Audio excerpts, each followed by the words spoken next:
Bonjour, je m'appelle Joëlle, je suis professeure d'histoire en classe préparatoire littéraire et je suis aussi présidente de l'association des professeurs d'histoire et de géographie, l'APHG. L'APHG en fait vise à promouvoir l'enseignement de l'histoire et de la géographie et évidemment on vise aussi à défendre les professeurs dans un contexte qui est parfois difficile puisque l'école est assez malmenée en France. Parce que quand j'étais enfant, je ne la comprenais pas bien. Elle n'était pas du tout à mon goût. Je la trouvais même assez laide, assez sombre, assez triste. Et maintenant que j'ai les connaissances historiques, j'adore la regarder et l'expliquer aussi à mes étudiants.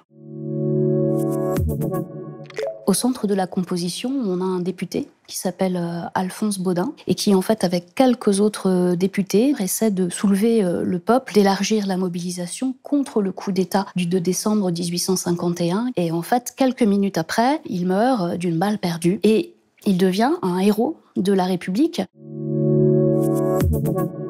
Elle pose une question forte qui est celle de la lutte pour la République, puisque là, ces hommes sont en train de se réunir pour essayer de maintenir la République. C'est une œuvre qui résonne puissamment en nous parce qu'elle nous montre l'attachement des hommes et des femmes du 19e siècle à la République, les combats qui ont été menés. Et aujourd'hui, dans un contexte politique de crise où finalement les élèves ne savent plus forcément ce que c'est que la République, où ils n'ont pas eu à se battre pour la citoyenneté, ce type de tableau nous permet de mieux expliquer, de mieux contextualiser les combats qui ont été menés et peut-être de susciter un attachement au régime que nous devons défendre. Parce que même si c'est pas le plus parfait des régimes, c'est quand même celui qui nous a apporté davantage de liberté et d'égalité.